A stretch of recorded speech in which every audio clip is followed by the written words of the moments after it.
But we got to knock it off. That's what I'm saying, and I'm glad there's a mixture of old people and young people coming to my shows now. I'm glad, because it gives us a chance to knock this on the head. Old people and young people, we've got to knock this off. We got to stop fighting each other. This is crazy. We've got to get along. We all share the same space. And being old is not so different to being young, I swear. It's not so different. You just itch a lot more, don't you? Isn't it just itchy? It's like being young, except you're really itchy all the time. You're like, oh my God, nobody tells you. By the way, cortisone is the wonder cream. Just get it. It's amazing. You're like, I'm itchy. Oh. I think I just gave away where I get itchy. Probably cut that out. Anyway, there.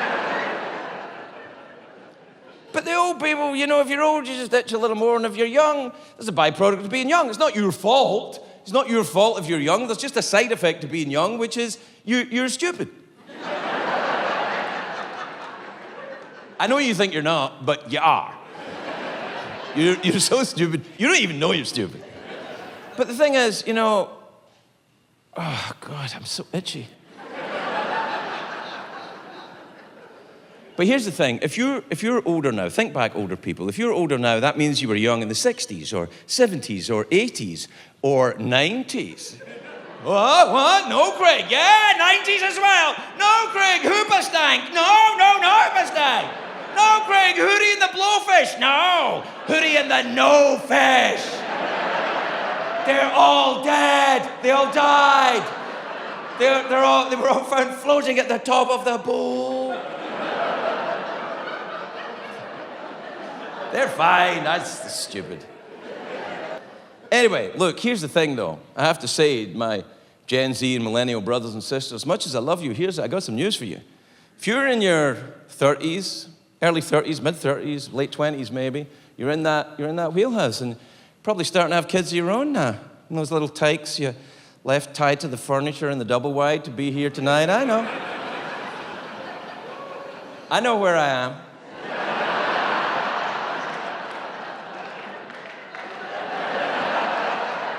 It's specifically for the reasonably priced seats up there. But here's what I'm thinking.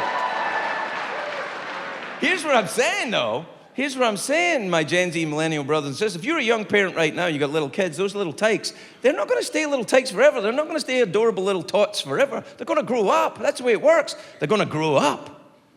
And the pendulum's going to swing the other way. And they're going to rebel against your attitudes. They are coming. And they will make Caligula's Rome look like Mr. Rogers' neighborhood. They are coming! If I was a young parent right now, I'd start saving up for bail and rehab, because you're gonna need it. And to be honest, my millennial and Gen Z brothers and sisters, you kind of deserve it, you smug, self-righteous hats. Now wait. I know what you're thinking. Oh, come on, Craig. Old comedian railing against young people. Well, I have to speak my truth, don't I? Speak your truth. What is your truth? Well, if you believe something to be true, that's your truth. So the truth is subjective? In a way, yes. I really wish I'd known that in a court case in Glasgow in 1987. Speak your truth. Do you know where I first heard that, actually, was from Harry and Meghan. Speak your truth. Don't get surly with me, they're your problem now. I like when one of them said, I can't remember which one it was, the one that complains the most. Oh. But one of them said, we have some news. I'm like, what? They said, someone in the royal family is a racist. I was like, yeah. It's nothing to do with them being royal. They're a family. If you don't know who the racist is in your family, it's because it's you. It's part of family life. You ever been to a wedding? Grandpa would like to say a few words. No, he will not say a few words. I recently achieved the dream of every middle-class person. I had a bit of work done on the house. Had a new kitchen put in. I stress, we're not wealthy, but we came into some money on the death of an elderly relative, upon which I had bet heavily.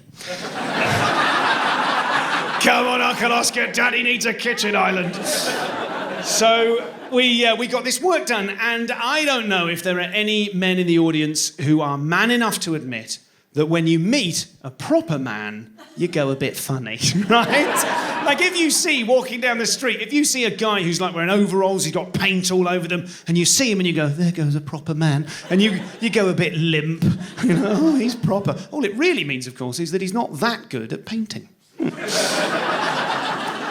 And what happens, and I don't want to do this happens despite my best endeavours, I open the door to them and I do a bit of a voice, right? I don't know what it is. These guys turn up, I'm like, all right, let's wait. Like, where is that coming from? What is that? I'm going, all right, cup of tea, cheeky Stella, all right, lovely. I think on some level I'm trying to sort of leverage a friendship with them in order to create the possibility of the discount for cash. Don't know if anyone's ever pulled that off. All right, lads, cup of tea, discount for cash. What that is, I'll give you the cash, you knock the VAT off, everybody's laughing, apart from obviously the schools and the hospitals. Anyway, and they must know. They must know, right? When I turn up like this, they must go around the corner and go, he's rather patronising, isn't he? Yes, he is. He is condescending to us, talking down to us, isn't he? Yes, yes, he's trying rather hard. That's what she said, careful. And we tried to do the whole job in a week, right? They wanted to get it done in a week. So at one point, they were all in the living room. Now, our living room is underneath our kitchen with this little squeezy house on a hill. And all 5 of them were downstairs in the living room having a chat, right? So there was a Chippy, a Sparky. You've got to know the lingo. There was whatever the a plumber is. Cheeky Dolphin. I don't know. Splash Harry. And a bender? That's unlikely, I think. And a gaffer and a spaffer, which is my word for a plasterer. I've made that up myself, you're welcome. Spaff, spaff, spaff. It's harder than it looks. So all 5 of them were in there, and I went in to offer them a coffee, right? And I panicked, because I didn't know how to address them together. And I walked in, and I went, all right, men. I don't know why I said that. I think I was going to go for lads, and then I bailed out halfway through the sentence. I turned up, men, as if I'm the brigadier at the back of the battlefield on a white horse. And I'm expecting you, obviously, to die tomorrow in your hundreds of thousands. But for now, can I offer you a coffee? So they all said yes. So 2 minutes later, I'm standing upstairs in the kitchen, at the worktop, in front of a coffee pod machine I already feel bloody guilty about. And I've got 5 pods on the worktop in front of me, thinking, am I really going to chuck 5 pods at these bastards, right? What if they want another coffee later on? They're here all week. This is going to bankrupt me, right? I'm going to have to kill another relative. They're not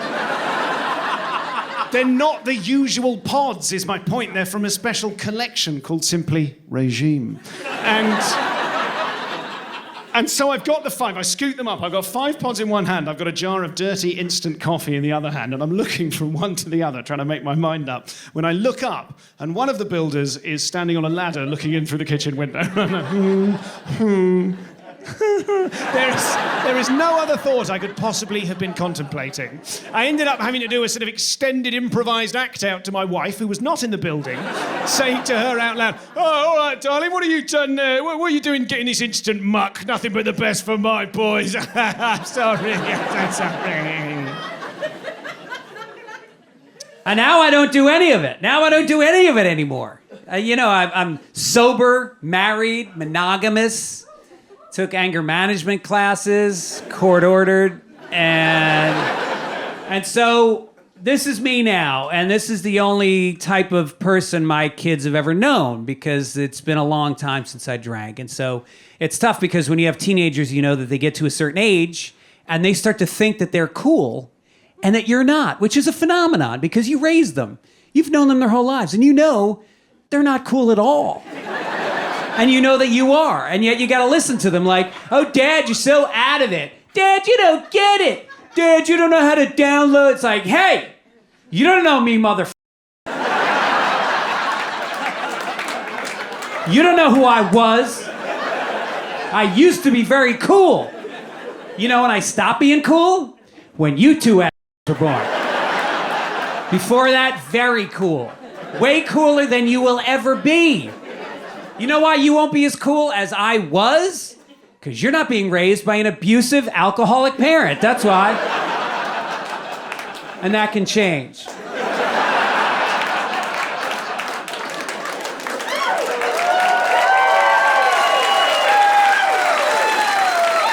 You're not cool. What are you, 14? When I was 14, I was high at dinner.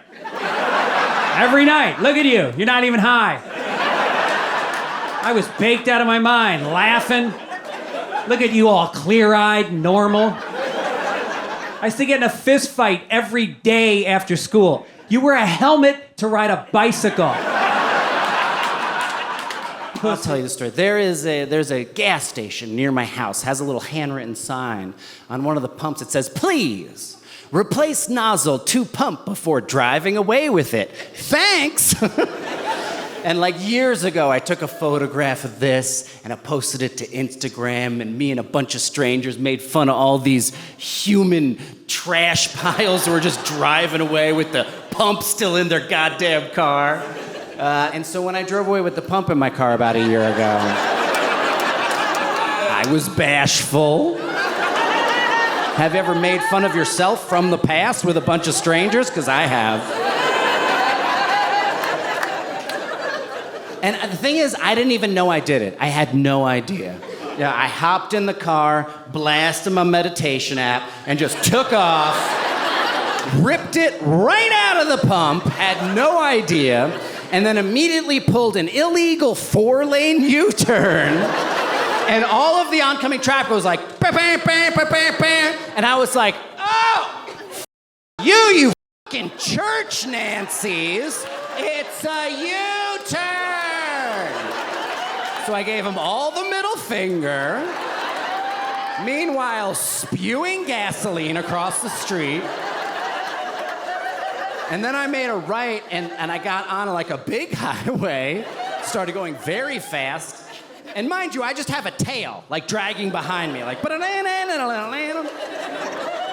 And then this big white pickup truck pulls up next to me, and he's honking at me, and I was like, "What? It's a U-turn!" And he's like, "Roll your window down." And I was like, "What?" And he's like, "You drove away with the pump in your car." And I was like, "Oh, you drove away with the pump in your... Oh, no!"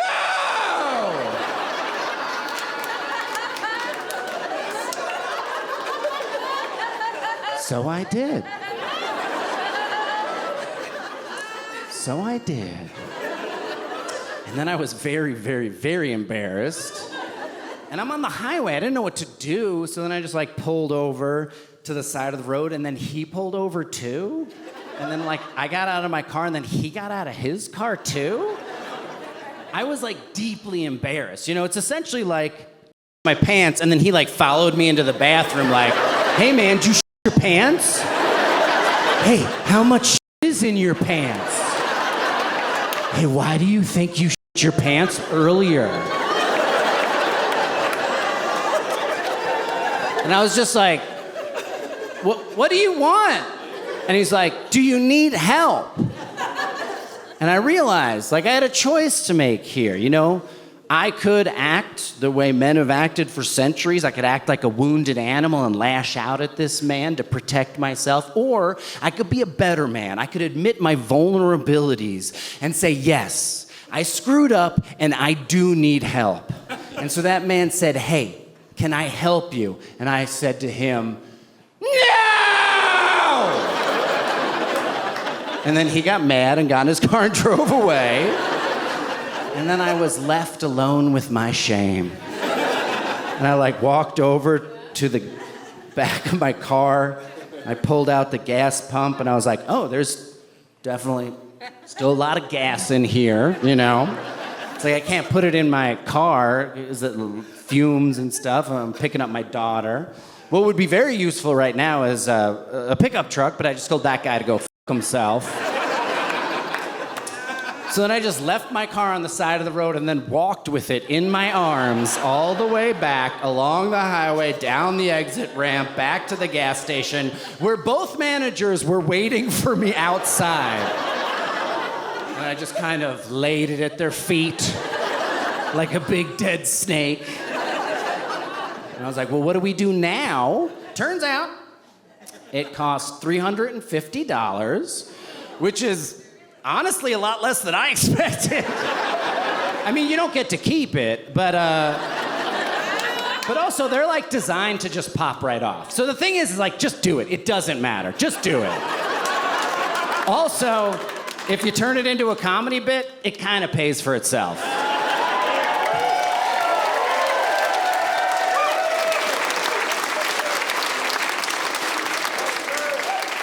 So walking around my neighborhood, walk past a Girl Scout selling cookies at a table with her mom next door. I walked close to the table. I saw the Girl Scout was signing autographs for people. So I was like, oh, you a movie star? Her mom's like, her picture's on the box.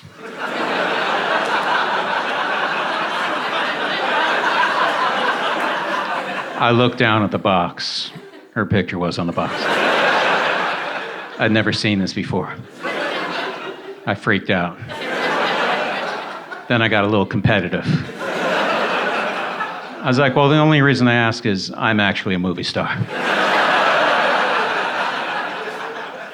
I don't know what movies you've seen at your young age, little Janie, but I bet you saw one called Pootie Tang.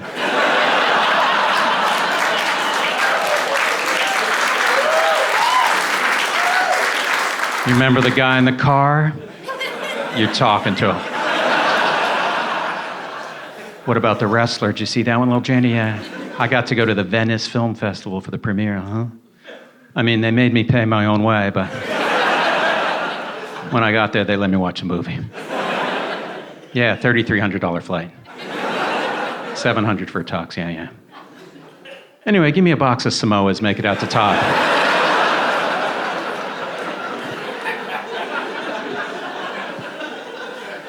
Am I the only one who thought the words to La Bamba were ba-da-da-da, La Bamba?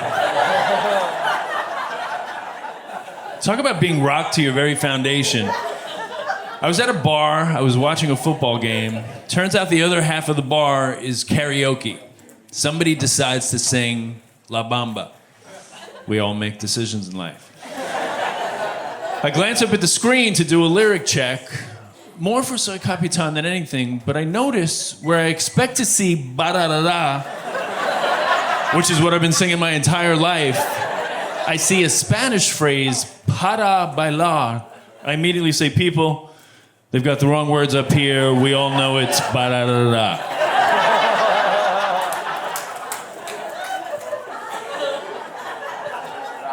But I was mistaken. It is, in fact, para bailar, which means, Spanish speakers, to dance. Yes, in order to dance. That's what I discovered.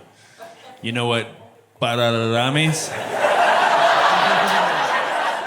Same thing. Much easier to pronounce. I was so upset. I felt betrayed because I know I've sung that in the presence of Spanish speakers. Nobody ever corrected me. I'm out there putting it all on the line like ba-da-da-da-la-bamba, ba-da-da-da-la-bamba. They're like, ba-da-da-da, what the hell is this guy singing? I don't think that means anything in any language. Anyway, what I'm saying is we have to stop thinking like robots. I've thought of a way of saving Earth from robot thinking. I used to have friends, I've still got them actually, friends, good friends, and I didn't agree with them at all. I didn't agree with them at all. I don't even like them. They'll get guys that come around. My wife still says to me, why is this guy coming around for dinner? You hate this guy. I'm like, I know, but he's my friend. That's how it works. But now it's like, you know, you have to think like a robot. Agree with me or you're wrong. You think the way I think or you're cancelled. So we have to stop thinking like robots and we all have to think more like my Auntie Betty, who lives right here in this city.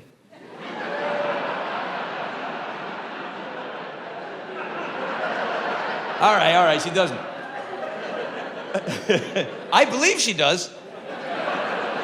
No, my Auntie Betty is a very emotionally well person. She's a very emotionally developed, a very emotionally intelligent human being. If she disagrees with something you say, if she thinks you're talking shit, she doesn't try and cancel you. Here's how you know you're talking shit around my Auntie Betty. You say whatever crap you say, and then if she thinks you're talking crap, she'll do this. She'll say, oh, is that right? Well, show us what I know. Then you know you're talking shit.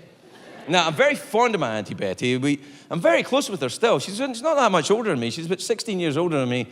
And when I was born, my mum was very sick. She's my mum's youngest sister, so she looked after me when I was a baby. You know, she looked after me when I was very young. It was the 1960s, and she was the first person, actually, that put the idea of a place called America in my head, because she loved American rock and roll, loved it. Her favorite was Little Richard. And I know, she used to sing Tutti Frutti to me as a lullaby. And I was like, Tutti Frutti, oh la Rutti. Go to sleep, you little bastard.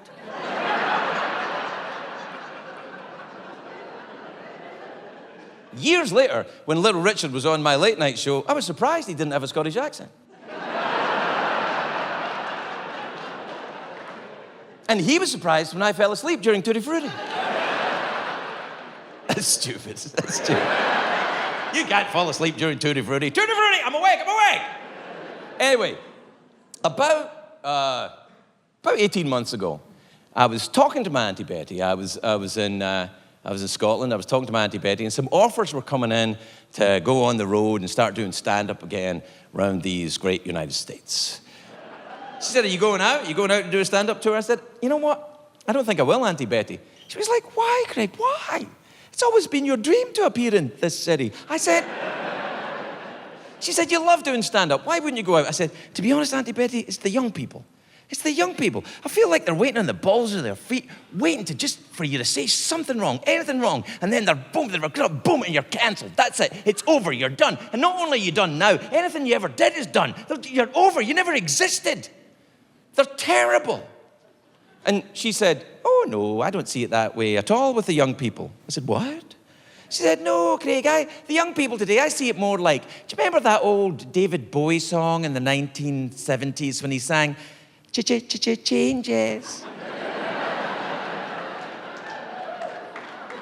And I was like, no, Auntie Betty, no, not changes. They're fascists, that's what they are. They're just after, they're little kind of, they're pitchforks, and they're terrifying, they're nasty little Nazis. And then it went quiet, and then she said it. Oh, is that right?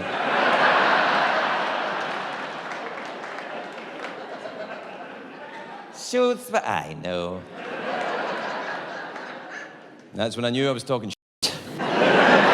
So I had to rethink my whole worldview about the young people. I had to alter my entire Weltanschauung.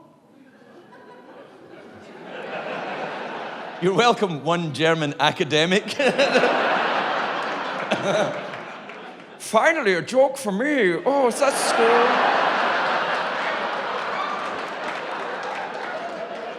I was hoping to maybe would be at least one German joke, and here we are. It's like, stupid, stop it. German people don't walk like that. At the moment. Although I get a sense some people are stretching and getting ready, though. The word Weltanschauung it's a German word. It means worldview. And I had to change my entire worldview about the young people. So I did. And here's what I think about the young people now. Here's the truth of it. You're right. It's your turn. It's not my turn. You're the youth. I'm old. I had my shot at it. If you guys want to take over and change the way the world works, how society works, how gender works, how music works, how politics works, how everything works, if you want to change it all, do it. You're right. It's your turn. I love you. I love you, my Gen Z and millennial brothers and sisters, and I support you. However, if I accidentally cross over a line that you guys drew 20 minutes ago, and it will be accidental because I'm listening, I won't be just going, oh, sorry, didn't hear you, ah. If I accidentally cross over that line, or more likely I crossed over that line 20 years ago before you were born, then at that point, I also have to say, with all the love in the world, go f*** yourself. There. That, to me, seems fair.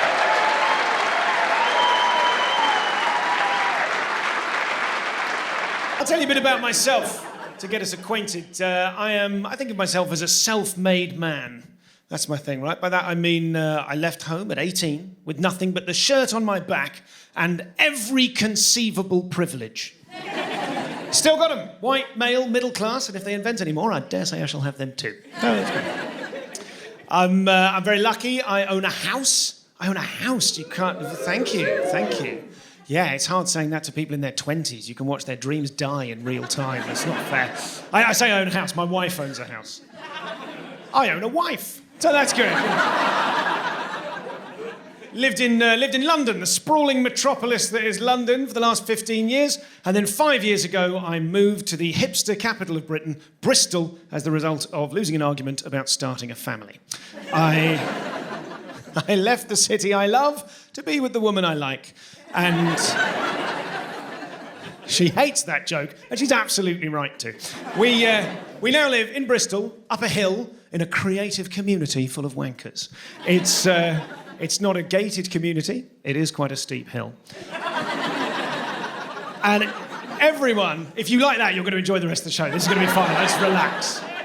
Everyone, when I say it's creative, it's like everyone on our street has an arty job, right? So we've got comedian, we've got a DJ, a videographer, a dancer, a musician, and one architect to give the rest of us a sense of perspective. Like, sure you're artistic, but if you tried.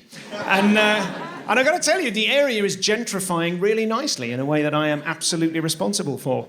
When I first moved there, brunch on a Sunday was £8. Now it's £13.50. You're welcome.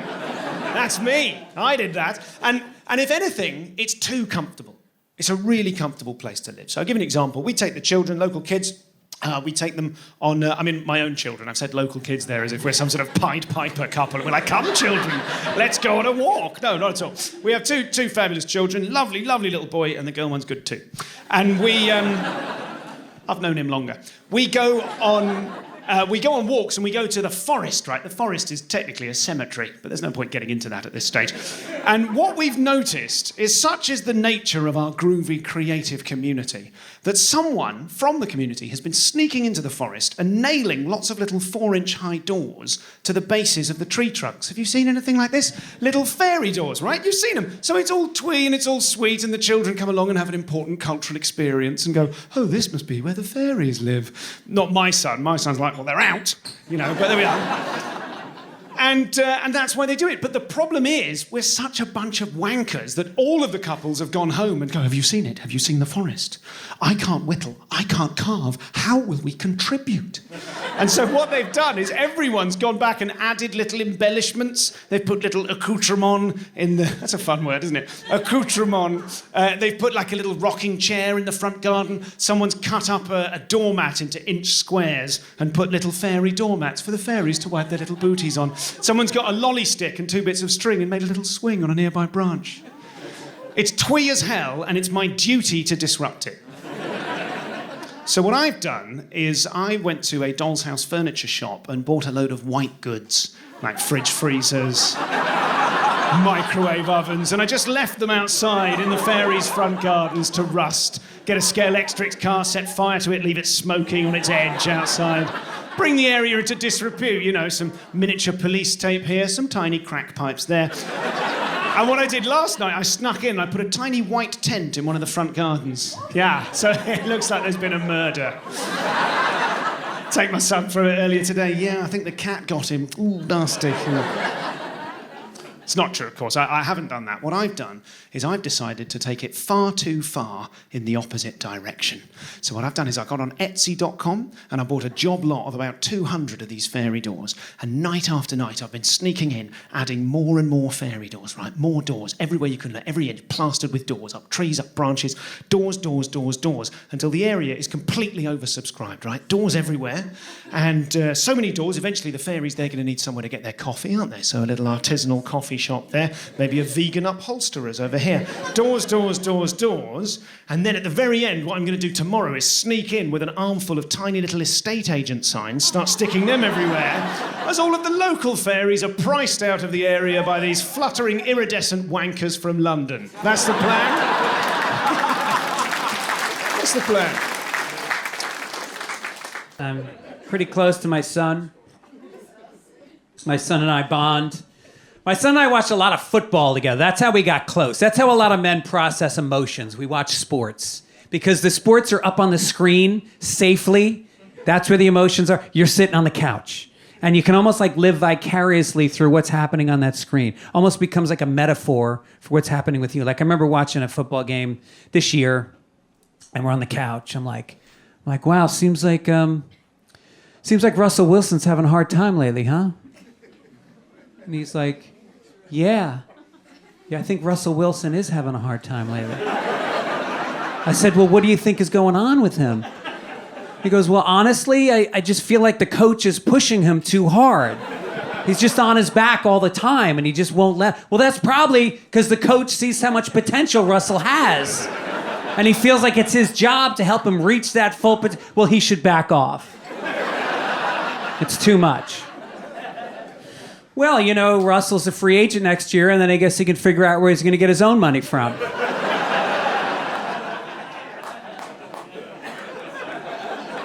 Dad, yes, son? I think Russell Wilson might be gay. All right, let's watch some hockey. Here we go.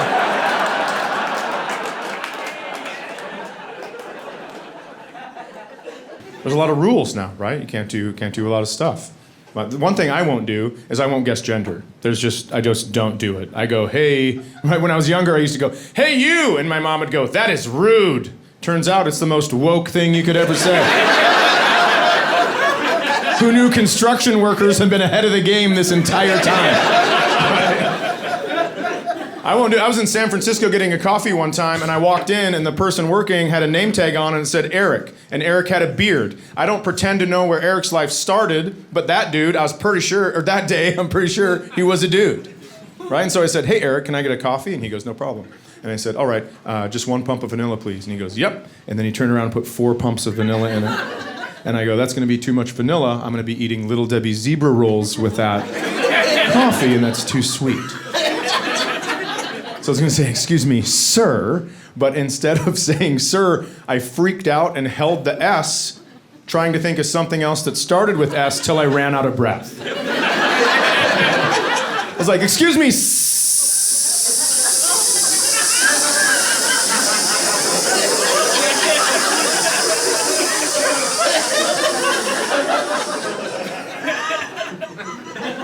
I'm a snake. And then I left without my coffee. I'm gonna retell that story in 3 chunks. Paid for coffee, told another person I was a snake, then I left without my coffee. And my friend waiting outside was like, where's your coffee? And I was like, snakes don't have hands, idiot! I was so embarrassed I held on to the lie for 2 more blocks. I think a lot of it is society's fault. By the way, can I recommend the next time you're worried about a personal flaw, just blame society. It feels good, because not only do you get to seem like clever and insightful, you also just get away with whatever's wrong with you. I think you'll find it's society's fault my house smells like this. Good day. Here's a sport I can't watch. Baseball makes me want to die. Nothing happens, and it happens slowly. And the players don't care. They finally put a clock on it, but they need more clocks on it. It's the only sport where the players don't charge onto the fields. They just take their time. Everything is taking their time. They just kind of meander out. Shoelaces untied. They got a big gulp, smoking a cigarette. And you're like, all right, I guess we're going to start. And they're like, nah, we're going to play catch for about 5 minutes while you guys wait. We're going to throw some grounders, play a little catch. Matter of fact, we're going to do it every time we switch sides. Catch starts again. So you watch that, and then you're like, all right, I guess now we're finally going to start. No. Now we're going to watch a guy in a magic white circle practice swinging a bat.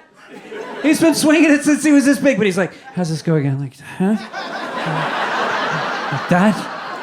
True? And then finally he steps up to the plate and you're like, all right, now we're gonna go. And after 10 seconds, he's like, time out. I just need a couple more. I haven't quite, this. And then he finally digs in and now we're gonna go. No, we're not. Now the pitcher and the catcher They got a little game they like to play, where the pitcher looks at the catcher and he goes, "Guess which pitch I'm going to throw?" No, that's not it. Guess again. No, warmer. No, f all these people. Who gives a shit? Keep guessing. Finally, he gets it right. The guy throws the pitch. Batter doesn't swing. Whole thing starts all over again. Bullshit. Get rid of the catcher, get a bucket of balls, and just start whipping balls at the guy. Not next to him. What is that? Throw it at him. If you can hit him, he's out. That's the rule. Now he's going to swing at every pitch just to defend himself. And no more resting on each base. Oh, I'm safe on the bag. No, what are you, 7? Keep running. You keep running until you're tackled by a guy from the other team who's carrying the ball. And a bat. Every player should keep a bat in their hand throughout the game. I want to see 18 guys jacked up on steroids, frothing at the mouth, swinging bats at each other. That I would watch every night. I'm falling apart, and I know what it's from. It's from Little Debbie Zebra Rolls.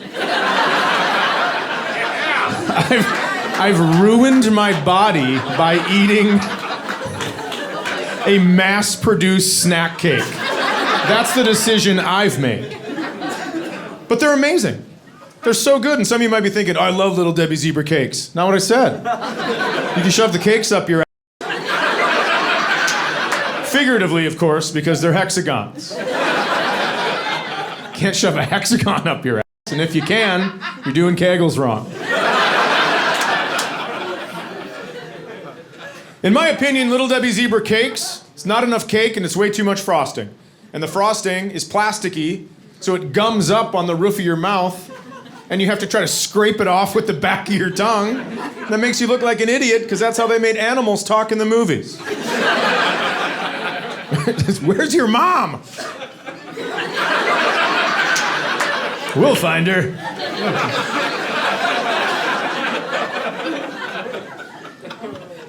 But what Little Debbie has done is she's taken this cake, which is a great idea in theory, and she's turned it into a roll. She's streamlined it to the perfect ratio of both cake and frosting. I'm gonna tell you something. I don't know if Little Debbie's a real person or not, but if she is, she's a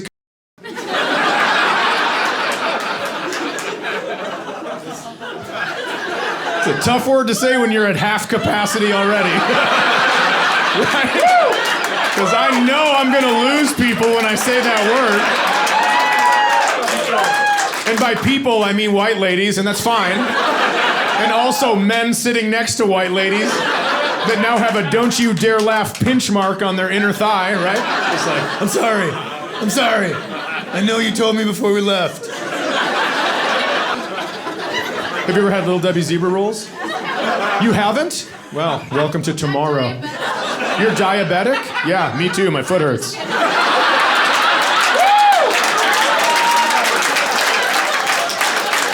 I would rather hop on one foot for the rest of my life than give up Little Debbie Zebra Rolls.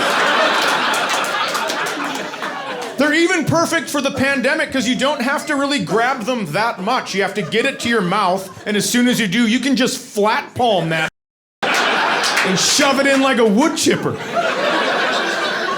You don't even have to chew it if you don't want. It's the same shape as your throat. You can just shove it in. And if one gets stuck, unwrap another one, knock it loose. It's like you're putting batteries in a flashlight. It's incredible. I just prefer areas where there's fewer guns. I think you get more fun tough guys there. I went to London, England. And in London, they have no guns. And anyone there could be a tough guy. You could get your ass kicked by a guy with an umbrella and a bowler hat. It might happen. I was there with 8 other Americans. We were there for a work trip. And at the end of the week, to celebrate, we went on a pub crawl. And towards the end of the pub crawl, this tiny little, very drunk British guy had latched onto our group. And at first it was fun, but towards the end of the night, it was clear that he wasn't really picking up on any verbal cues, and he wouldn't stop hassling a couple of the women we were with. So I was like, you know what, I'm gonna go talk to him. I'll let him know his night's over. I'm a big guy. There's 9 of us. I'll handle it.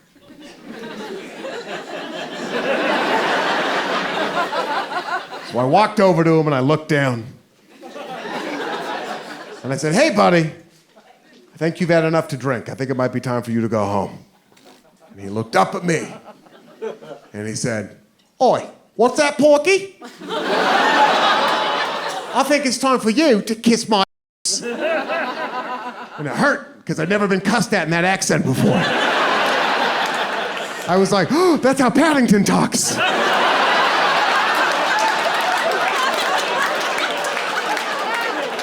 But I collected myself, right?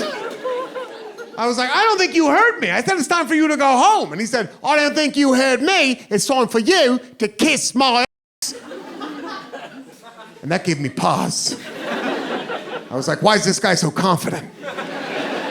I know he doesn't have a gun, but is Harry Potter real? Is magic real? Do they still have swords over here? Maybe I misread the situation. Maybe this guy about to pull a sword on me, right? I don't have a sword. And I didn't want to fight anyway, so I was like, hey, buddy, we're not looking for trouble. And he cut me off. He said, oh, you found trouble, mate. It sounded so cool. For a second, I was like, oh, someone's gonna get their ass kicked. Oh no, it's me, I'm the one.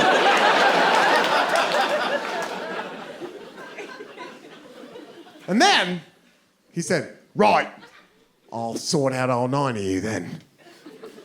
And he took his hand, and he reached it into the waistband of his pants. And when he did that, my heart caught in my throat. Because I'm an American. When someone does that here, it means they have a gun, and you've misread the situation drastically. And I thought it was very scary. Also, I thought it was a little bit funny. Even in that moment. Because I was like, you're gonna get shot in London? Flying all the way over here? We like the finest artisanal gun violence in the world back home. This is like a French guy trying champagne for the first time in Madison, Wisconsin. What's going on?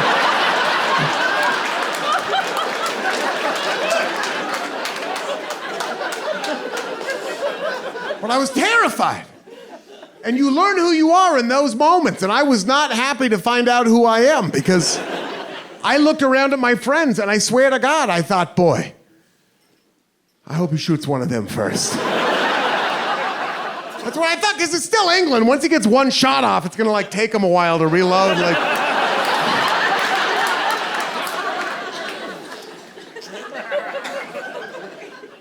But then, he pulled his hand out of his pants. And he was not holding a gun, but he was holding. And I need you to know that sometimes comedians make stuff up, but this is 100% true. He pulled out a completely full pint of beer.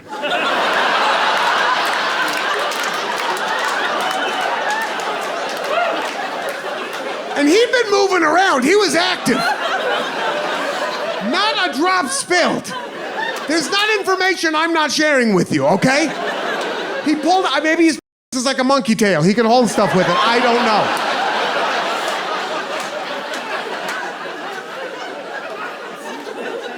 But he was holding this beer and he said, shall we? And then he drank the entire thing in one gulp, took the glass and threw it against the wall of the pub, and then started walking towards me and my friends like this. And the 9 of us took off in 9 different directions so fast. It was like he pulled a machine gun. And that's the kind of tough guy we don't have enough of in this country. From 1980. I've slowly time traveled here in an unimpressive but achievable manner. The tail end of Generation X. For a hot minute, all the 1980 kids really tried to pull a fast one on America. And they were like, actually, we're neither Gen X nor millennial. We're something in between. Call us gazillennials. Here's 35 think pieces to try to convince you. And I was like, shut up, you're embarrassing all of us. We got stuck on the uncool train you cannot hop off. You're Gen X, deal with it. Yes, and the younger Gen X people don't understand some of the things about the older Gen X generation, like Elvis Costello, but like,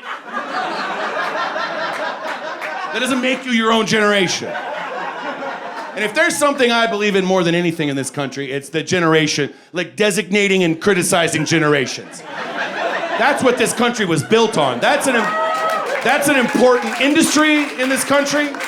It employs tens of thousands of people. Generational science, of course. As a generational researcher, I have many things to say about the topic.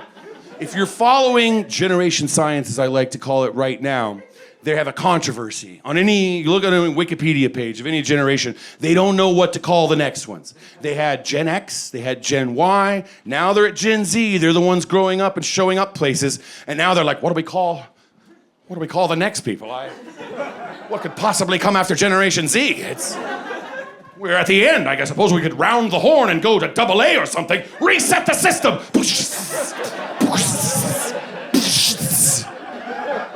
My God, who could have foreseen it? Why did you start the countdown at the third to last letter of the alphabet? You had 23 other options to enter. I know the answer to that. The answer to that is Generation X was the first generation of people that had to be shamed en masse. Before that, all the generations were just compliments. They are the greatest generation. Well, they're the silent generation.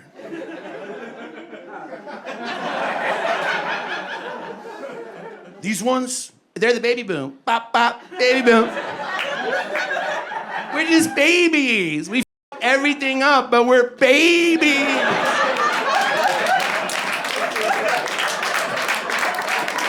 I'm a 75-year-old baby that owns everything. It's not my fault. Generation X was the first group of children where they were like, get rid of, these kids suck. Boo, X. There was an infamous cover of a Newsweek magazine where there was a baby in front of a television, like the movie Poltergeist. They were like, look at this poor, stupid child watching TV at home. Yes, you bought it, Dad. They're watching music television. Was it gonna always only ever be the McLaughlin group?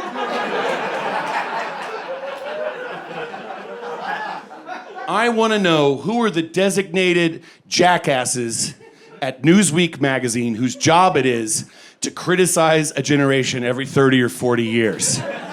Is it an editorial board, or is it like one old monstrous crypt keeper nightmare monster who's like underneath the Newsweek magazine building, frozen, and then they just unfreeze him every few decades?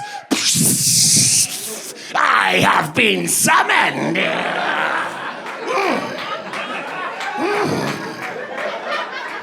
That means the new cohorts must be shamed.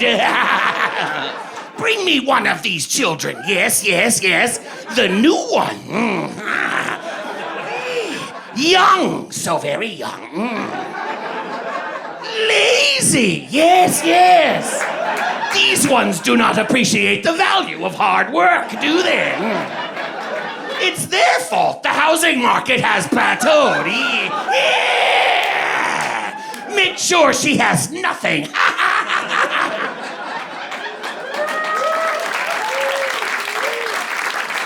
But just to clarify, I'm in agreement with those people.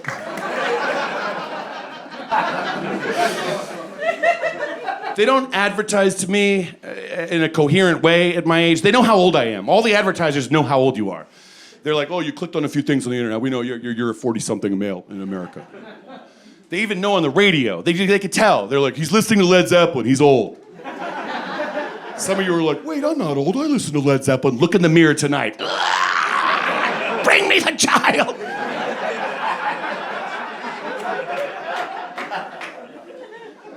I'm expected in my 40s to have a lot more money than I actually do. The advertisers assume you've got money to spare.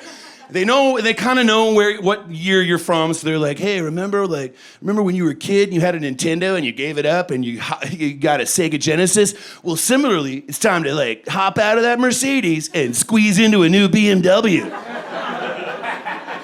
You're in your 40s, and I'm like, please, calm down, please. I have a bus pass on me, and I know it has $14 on it because I'm using it. I have a reckless nightlife lifestyle. I eat junk food, I'm up late, I drink a lot. I'm here with all of you tonight. What do you think we're doing tonight? This is what it's like for me every night, okay? If I want to feel seen, I need advertisements that sound like they're for a luxury car commercial, but it's actually just for just junk food. Introducing the all-new Doritos D25i. A luxury snacking experience unlike any other in the impulse aisle. Expertly crafted with bespoke spices, xanthan gum sourced in the Alps mountains, and a sodium salt power of 150% of your recommended daily allowance. The Doritos D25i, with a surprisingly crunchy exterior and a sassy, vitamin-rich interior. It'll have you reevaluating what is possible in a snacking chip experience. Drop into your Southern California Dorito dealer for a test taste today. Thanks. I had this one class, grade 5s. I hated this one kid. Man, I felt like hitting him. You're not allowed, though. That's not allowed. It's frustrating, because it used to be allowed. Sometimes I think teachers should seriously, the way kids are today, they should get a one-hit pass at the beginning of the year. You get to use it once, one hit.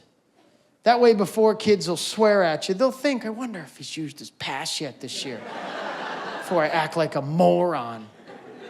Then if you don't use them one year, you get to collect them like sick days at the end of your career. You can walk around whacking kids when you're 65. Don't go near him, man, he's nuts. He's got 35 hits left. Don't go near him. Ridiculous. You can't hit him. Billy was just hated this kid. Then I realized one day, you know what? There's nothing that says you can't hit him if you play dodgeball with him. That was the best thing I ever figured out in all my years of teaching. Every day we would play dodgeball. I'd use tennis balls too to speed it up a little bit. Sometimes I'd keep them in the staff room fridge in case it got hot. And I would pick teams. I'd be like, all right, playing dodgeball again. So we play this every day. Yeah, well, you're a every day, Billy, so. And I would pick teams, right? And I'd always try to be unbiased, but it was, okay, Billy, you're on that side. Yeah, face the wall over there. Good luck today, okay? And I'm gonna go on this side. I'm gonna be on this team. I'll be the captain, because I'm the best player. And the rest of you go wherever the hell you want. I don't even care if you stay in the gym. You go home for all I care. We don't need witnesses for this game of dodgeball. And I'd always look for the good tennis balls, the ones where the fuzz were all shaved off. Remember those? Those were the best, because you could hear the leather when it hit them. Oh! I got you right in the face, Billy. Wow. Where are you going, Billy? You're not out. No, it's above the net. You're okay. Come on back. Yeah. You're still alive. Clap if you have kids. Okay, now clap if you don't have kids. Okay, you don't have to celebrate that you don't have kids. I just wanted to know how many people didn't have kids. You don't have to. It's okay. I mean, it's a lot of fun tonight, but you're gonna die alone. But no, it's fine. It's okay. Whatever. Like, do whatever you want. No, we already blew it. But no, I have a 5-year-old, and he's great. But he's in that age. He have a lot of energy, and kids of that age, there's two ways to stop them. You know, morphine or the phone. You know, And you know that the phone is bad for them. You know that it's poison for their brains, but it's so effective.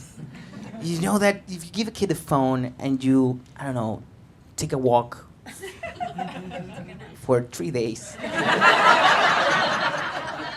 and you come back, he's gonna be in the same spot.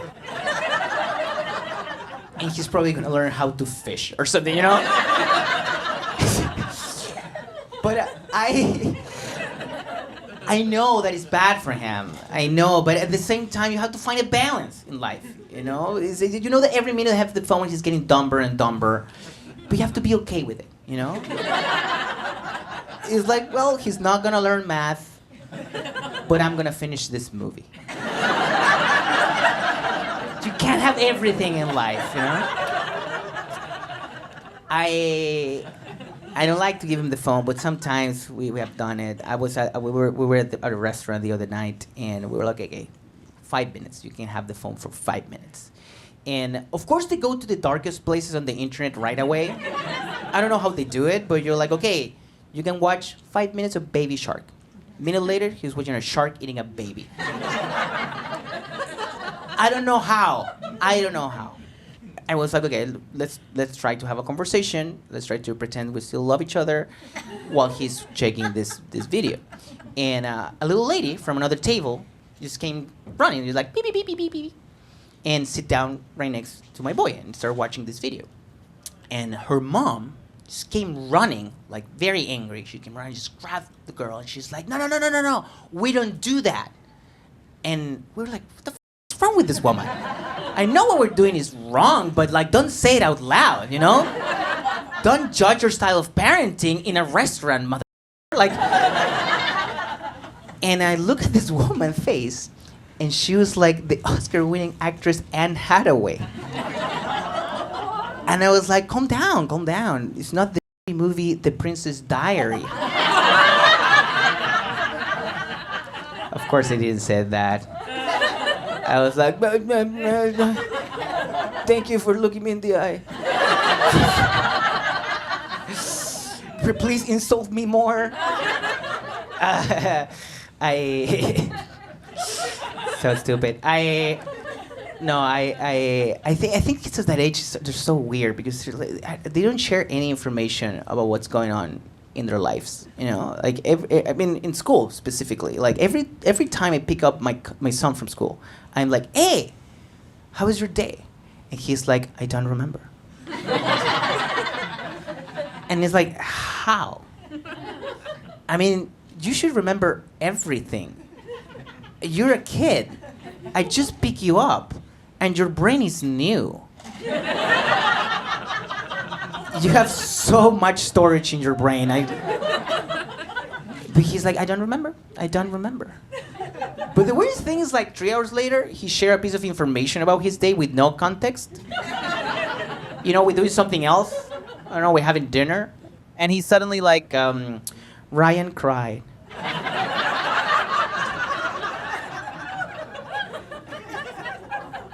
And it's like, what happened to Ryan? And he's like, I don't remember. So we think he killed Ryan. I think he's in a cult. That's all. That's what he's not sharing. I think about having kids. I do. I'm 37. I could have kids. I think about it. Until literally every time I call my brother, who has 3 boys under the age of 12. Yeah. Every time I call him, 30 seconds into our phone call, his entire life turns into the back half of the film Point Break.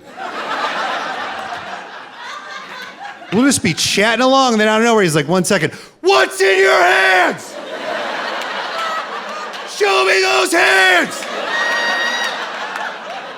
One's on the roof, Where'd you get a Nixon mask? That joke does better if you've seen Point Break.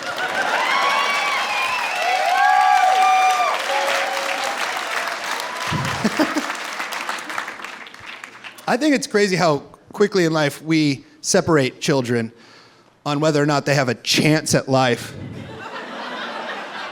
We do. You may be like, what do you mean? What I mean is reading groups.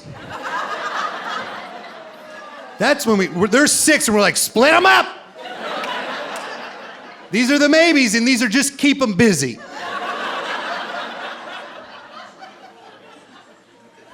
But they don't say like which one's the smart group and which one's the dumb group. They're cute with it. They're like, you're the red group and you're the blue group. But even at 6, you know. You're like, shit. My group loves glue. We can't get enough of this stuff. We're doing like glue charcuterie, you know? Like, why don't you take the glue stick, dip it in some wet cement? Yeah, it freaking rocks, okay? Maybe we should read a little bit. And they're like, we would, but remember how last reading we glued all the books shut? Damn it. We did and it rocked. It was fun. I remember one time, our teacher went to split it up. She's like, red group over here, blue group over here. And my buddy was like, we're not the blue group, we're the glue group, right? And I was like, no. We shouldn't be proud of what we're doing. We should be ashamed. This story is just dedicated to the fallen brothers of the glue group. A lot of them aren't here anymore. Yeah, they blew up a lot of garages. Yep. They went out doing what they did best, guys. Just not reading instructions at all. I try and be a real parent, right? And what I mean by that is try and be real. If I'm a little bit selfish during the birth of my child, I'll tell you, but I'm never going to claim to be perfect. I hate fake social media parenting. Make it seem like they're amazing parents. And what they do is they do this thing where they say things their kids have said. They post things that their kids have said. Oh my God, my son just said this and this is mental. And it's always some like socially conscious woke point that this 3-year-old has made. And you know that 3-year-old didn't say it because you met that 3-year-old. And that 3-year-old is a fucking idiot. Last time I saw him, he was eating a pair of socks with a knife and fork and wearing potato waffles on his feet. So I don't know if he's making statements like that. You know what I'm talking about? It's parents who will say things their kids have said, so you think, oh, you've raised them so well. And then they blow up. These posts blow up. You know, some woman, you know, being like, was driving my daughter through Belfast earlier, and she said to me, Mummy, can I ask you something? And I said, darling, you can ask me anything. In brackets, that's a relationship we have. She said, Mummy, is that a man or a woman in the car beside our car? Is it a man or a woman? Because I'm not sure. And I said, yes.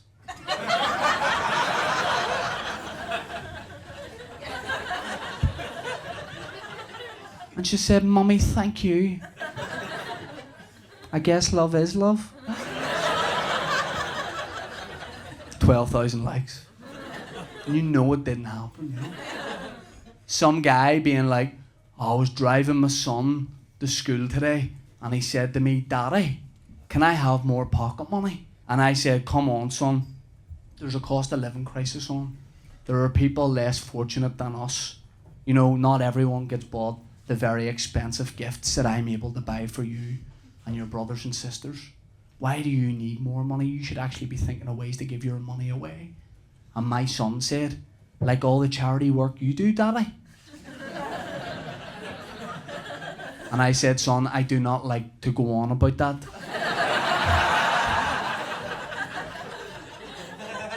And my son said, but Daddy, did you not do that abseil down that hotel in 2002? With your bad back, that must have been so sore. I said, son, shush. I said, son, why do you need more pocket money anyway? And he said, well, Daddy, I don't think we should just stop at walking a mile in the shoes of asylum seekers. He said, Daddy, I need more money because I want to buy shoes for asylum seekers. Daddy, I want to buy a pair of memory foam Skechers for a Syrian immigrant. That's what I want to do, Daddy. My wee man. He's 7 months old. You know that didn't happen because kids don't talk like that. My kids don't talk like that. If I tweeted and posted what my kid said, my 3-year-old, it would not go viral. It wouldn't change the world because he's not this like political-minded, woke guy. My 3-year-old just talks like a 3-year-old. I can't tweet this. My son said to me recently, I was driving him in the car. My son said, "Daddy, can I ask you something?" I said, "Yeah, mate, what do you want to know?" He said, "Daddy, being serious, do you think anyone has ever pricked their nose so hard that they died?" I said, "I don't know. We're looking that up. Let me tell you, we're looking that up when we get home." That is a cracker. Imagine. My wee man. You want to learn them stuff as well? Want to be a good teacher for my son, but you don't always know the answer straight away. I was driving my son recently. My son said, "Daddy, can I ask you something?" He's 3. I said, "What do you want to know, mate? You ask me anything, I'll tell you the answer." He said, "Daddy, see all the seas in the world? Is that all one sea, Daddy, or is it all wee different seas?" I said, "What? What? What?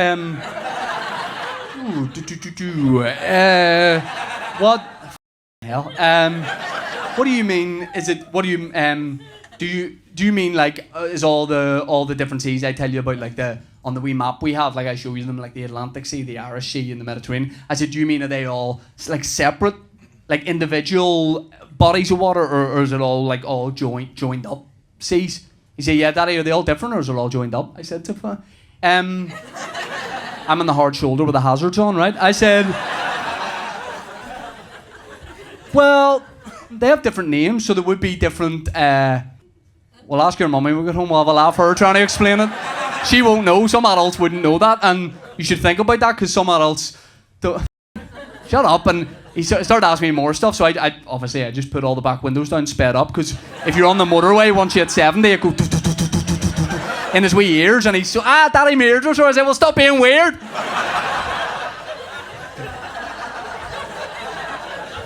Like you guys know the answer. Yeah, it's a big giant sea. All joined up.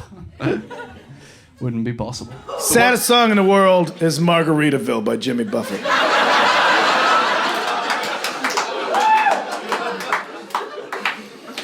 But not Margaritaville as it was written. You got to think about what Margaritaville is now. Because now Margaritaville isn't a fictional location where some made up, relaxed dude like, I guess I screwed things up, whatever, que sera. Ooh, thatched roofed huts, white sand beach, I'll get over it. No. Margaritaville now that you know it's a real brick and mortar restaurant that sits in the parking lots of shopping malls throughout the country. If you listen to the lyrics of that song, but that's the setting, that's the darkest shit you've ever heard in your life. Not some fictional island that's in the Caribbean. How do we get to it? Stolen jet boat? Maybe one of them airplanes that has hot dog buns instead of wheels, so it can cruise right up onto the beach. No, Margaritaville number 218, St. Paul, Minnesota, let's say early February. It's the tail end of a lunch rush. It's a community college dropout behind the bar just wiping off laminate menus. And there's a man sitting at the bar by himself, openly weeping into a basket of coconut shrimp.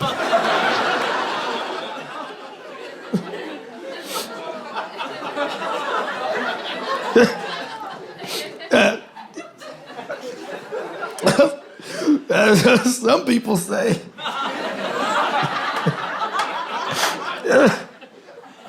that's a woman to blame.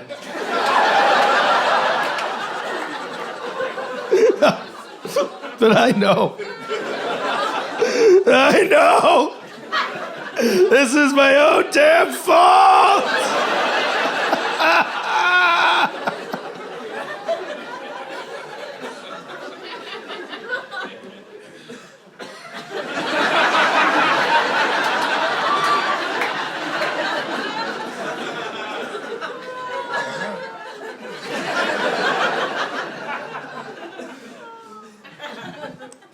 Hey, Terry, you want to get your together? There's families in here right now, bud. I get that you're a bit broken up, but we can't be like this. My assistant manager's here, and you're looking real overserved right now, all right? I can box this up, and you could eat it in your van, but I can't have this. That's a Pee-wee soccer team in the back room, all right? Let's get it together, okay? Can I get you anything else?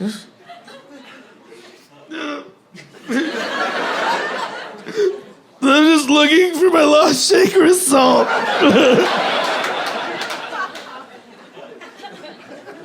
There's one on every table. What the f does that even mean, man? Why are you wearing up flip-flops? It's freezing outside. So Payless shoes across the parking lot. I'll give you the money for boots. That joke will be even better when I learn more lyrics to Margaritaville. I've been doing comedy pretty much my whole adult life. I did have one day job out of college. I worked for 6 months at a day program, which is basically a daycare for adults with severe mental and physical disabilities. And, I really have had so much help in my life. So my thought was like, let me go back in the world and give some of that back.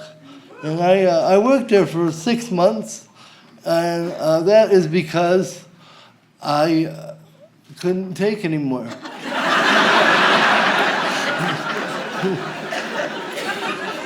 And now let's just be clear about this situation. It had nothing to do with the people that came in for the services. The problem is, every morning they would come into the facility on the short bus. And I gotta tell you, there was nothing that I could do to convince the driver that I worked there.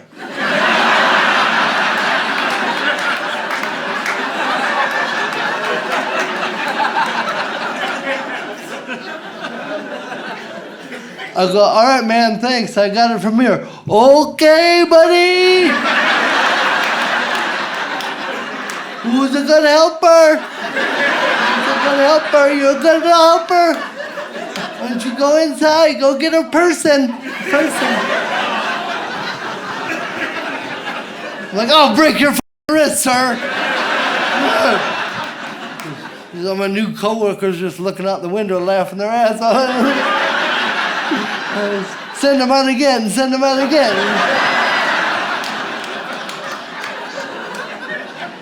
6 months of that shit. I snapped one morning. I picked up a helmet and I put it on and I got on the dude's bus. I was like,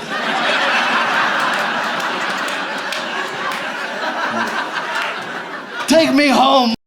I'm done here, I'm done. And now I do comedy. We were walking towards an Asian family. There were 7 of them. None of them were higher than my chest. Now, does that mean I think all Asian people are short? No, of course not. I know Asian people are taller than me. I'm just telling you these are the facts of this particular story. So the grandparents passed us, and then the parents passed us, and the children passed us. And my son slowed down, and he looked at me, and he goes, do you think Godzilla was just a normal-sized lizard?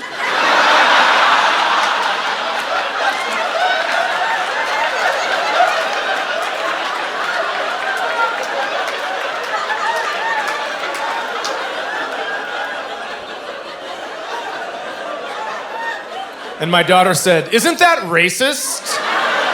And I said, we will figure that out when I'm done laughing. Because sometimes you just gotta let her buck.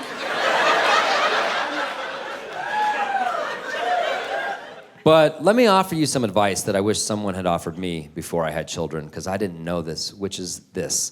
When you're traveling with your family, when you have children and you travel with said children through the airport, you can be randomly selected by TSA, who will suddenly decide to start peppering your children with questions to make sure that you are not kidnapping them.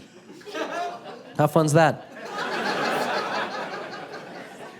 And I didn't know this was even a thing until it happened to my little family at Denver International Airport.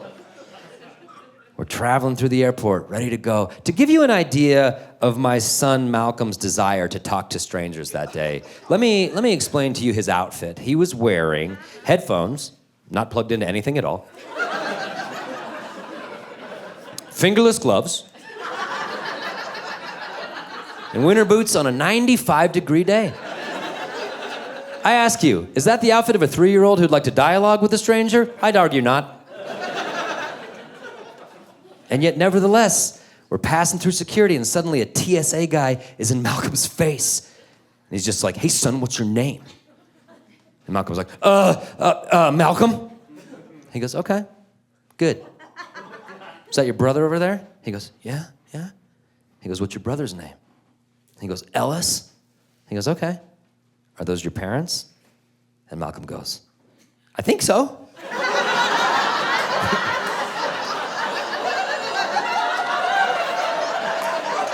Can you think of a worse answer than I think so? No is actually a better answer. No is like, it's an uncle, it's a godparent, produce some paperwork, get to the bottom of it. But I think so. That's what they've been telling me since they took me from the campsite 4 days ago. And when I say otherwise, they hit me so very hard. So I think so. And we were like, Malcolm, tell that dude we're your parents. What are you doing? Tell him we're your parents. And the guy's like, son, I'm gonna ask you one more time, and this is very important. Are those two your parents? And Malcolm goes, uh-huh. Like clearly under duress. Uh-huh. Mm-hmm. And then they just let us through because they're TSA and they're inept. TSA is like, hey, what if we took the crew of a Times Square McDonald's, put them in charge of global security? What's everybody think? Good idea or not?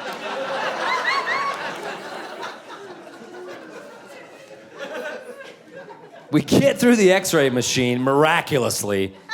I'm retrieving my bag, and this other dad who was in line, he came up to me and he goes, I'm not gonna lie, dude, that made me nervous.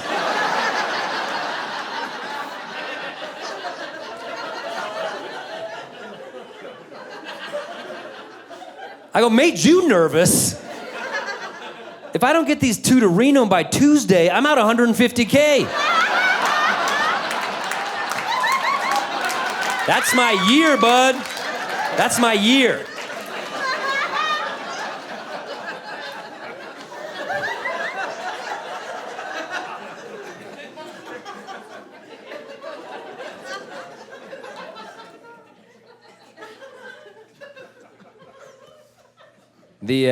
The exception to the rule of Malcolm's shyness is women. He likes talking to women. In fact, he'll only talk to women, which I so get.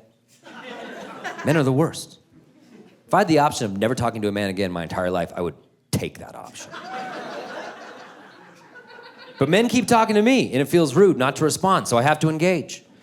My son, he's under no such societal constraints. He can talk to whoever he wants to talk to, and he's decided that's only going to be women.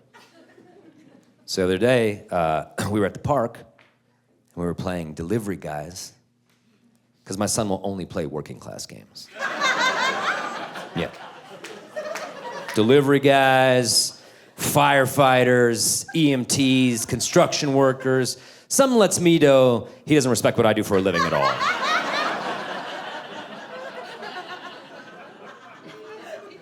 So we're playing delivery guys, and a woman comes running through the park, right where we're playing. She's got earbuds on, she's jogging, she's minding her own business, and my son Malcolm, he just goes, hey, you! Yeah, like real delivery guy energy, you know? Just cat calls her, hey, you! And she stops and takes her earbuds out. She's like, yeah, yes? He goes, we're delivery guys. She goes, oh, yeah? He goes, yeah, my brother, my dad, me, we're delivery guys. And she goes, well, what are you delivering? And he goes, we're on a break.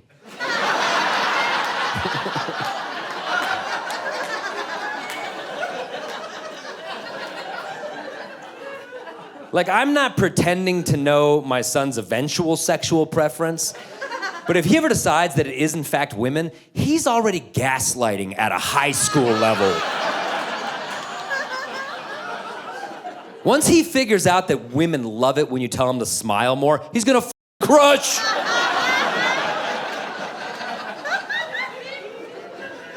And I can feel a lot of women in the room not liking where that joke went.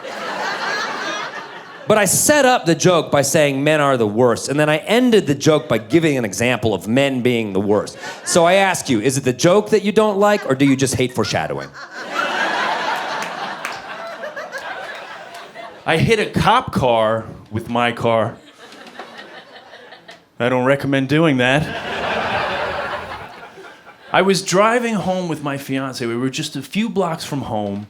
We were passing by this cafe that I go to from time to time. I noticed it peripherally that they were open later than usual. So I turned my head like, oh, they're open later than usual.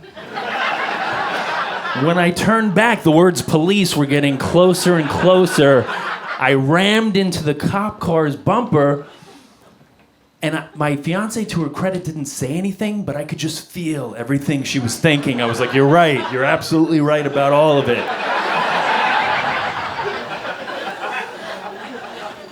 The cop car, we're at a light, the cop car turns off to a side street.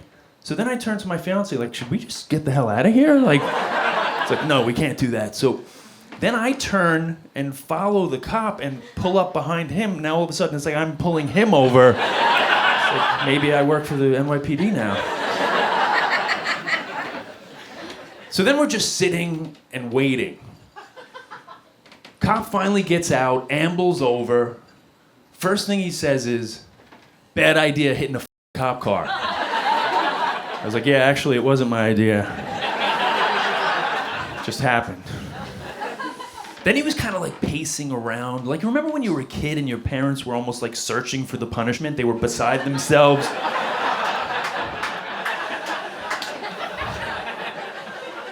So I'm waiting. Finally, he's like, fuck it, I don't want to deal with this. I was like, that was my solution.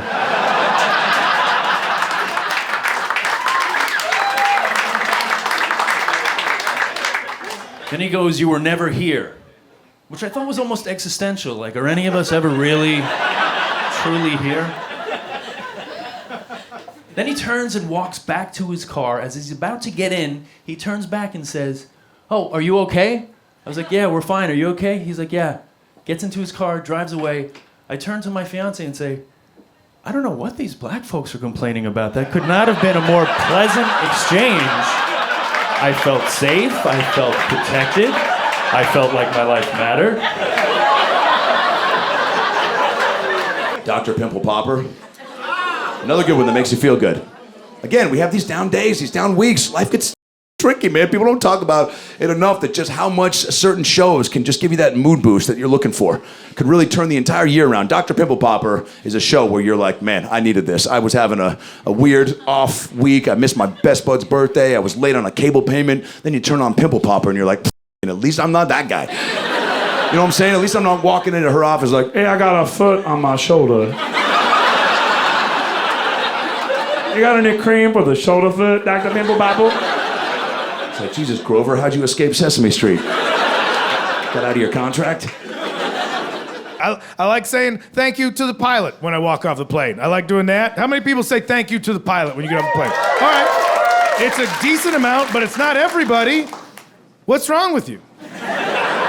Why are you gonna be a jerk? That's all they want. That's all a pilot wants. If you fly, that's the first thing. As soon as they park, the door just flies open at the front. They're just like...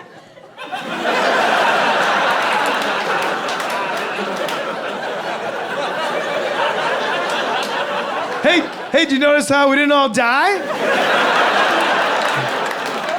You're welcome. You're welcome for that. I did that for you. And we all just shuffle off in our pajama bottoms and Crocs, like, don't make eye contact with me. So rude. That's all they want is the thank you for that job. They're up there. They're tucked in up there. They are tucked in with dress shoes the whole time. And we're back there with like half a in sweatpants. Like, nodding off on pills and tiny bottles of booze. They're wearing a goddamn sport coat up there for you. You ever look in a cockpit? It's a panic room. It's just a chamber. It's a chamber of anxiety for anybody that doesn't know.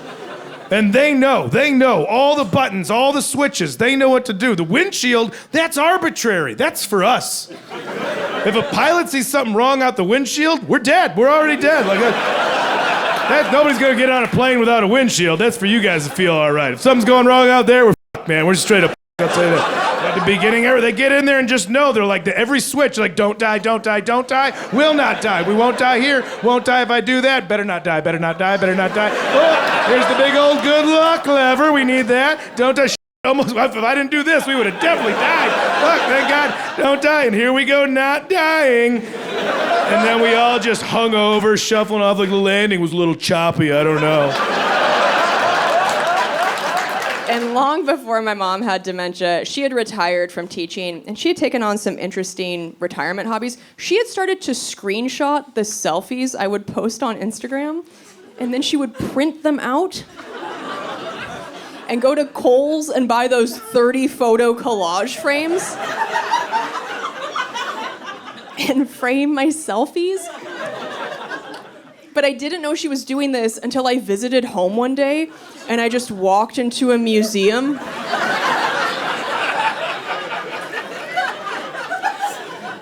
Of my narcissism.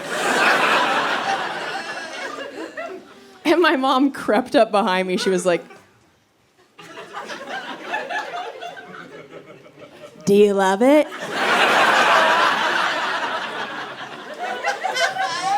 What is this, a haunted house? This is horrifying. I'll never take a selfie again. This is like an intervention. But here's the thing. Nobody had taught my mom how to crop a screenshot. So all of these printed, framed photos show her phone battery percentage.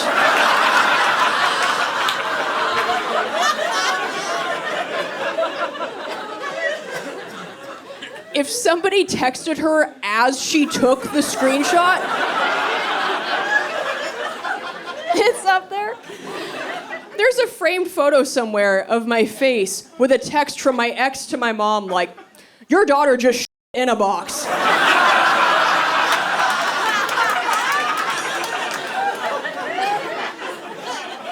Please advise. You know, there was a thing I read recently that was, there was a woman in Decatur, Georgia. She heard some buzzing. You're gonna love this one then. She had 120,000 bees living in her ceiling. This is true. You can Google it later. Just put in 120,000 and bee, it'll autocorrect bees. And I don't know about you guys, Denver, but I feel like if I see 5 bees, I'm like, there's a lot of bees here. We should do something about our bee problem. But you know, me, maybe I'm some liberal coastal elite mother who notices bees, you know? Well, let's say 10,000 bees. Wow, 10,000 bees coming and going from your house, doing what they do, eating leaves and shit. I don't know much about bees' lives or what they eat. That definitely seems like enough bees to be like, bees. No? What about 20,000 bees? That's 2 times 10,000 bees, which already seemed like a lot to me. No? 30,000 bees? I talked to a bee person. 30,000 bees is 9 pounds of bees. That's a healthy baby boy of bees. Definitely seems like enough bees to be like, we have bees here. No? 40,000 bees. 40,000 bees. That is a golden doodle of bees. Woof, woof. There are bees here. No, we're not noticing them yet? 50,000 bees. 50,000 bees. That's Dodger Stadium of bees. Each bee has its own seat. Adorable, but a lot of bees. Empirically, a lot of bees. What? 60,000? What are you talking about? 60,000 bees and we haven't noticed them? That's a Nissan Juke filled with bees. And they're packed in tight. They're holding each other, tip to tail, tip to tail. They could drive the thing if they could figure it out, but they can't because they're bees. Nary a peep from this woman at 60,000 bees. It takes 2 Nissan Jukes filled with bees before this woman is like, there appear to be bees here.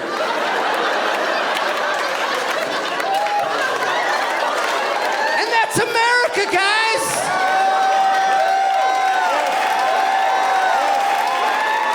And if you get to the point in your life when you wake up one morning and think, you know, I need a chimp. You're doing too much. Chimpanzees are horrible animals. If you've ever read a newspaper story about someone who's been attacked by a chimpanzee, the wounds are always horrific. And they're always the same. Because chimpanzees are born with this thing called an attack protocol. Chimpanzees are born knowing how to kill you. The first thing a chimpanzee does when it attacks you, and I'm going to tell you, I want you to know. They say that when a bear attacks you, you're supposed to make yourself look as physically imposing as you possibly can and speak very soothingly. The trial and error that went into figuring that out is written in the blood of campers. Bear! Mersey dotes and dozy dotes and little emsy timey. Don't sing pop songs from the 30s. Next. But bears are so stupid. Bears think we all walk around with shit in our pants.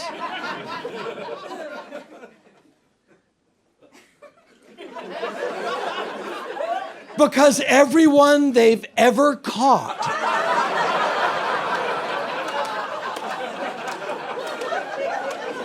well, we're 12 for 12, you tell me. Let's just eat the top half and go find some garbage. Should we tell them we speak English? Why? So we can talk about the shit in their pants? Here's your head. Every moment in my childhood was a crisis. It didn't matter how insignificant. Everything was a tragedy. It was like growing up in an opera. It was like, you took my keys. You took my keys. I know you took my keys. I did not. I did not. I did not. The toilet's clogged. Again. Bring me the plunger. I will fix it. Get it yourself. Get it yourself. I am not your slave. I will plunge a toilet. I will plunge a toilet. What do I see? It's my keys.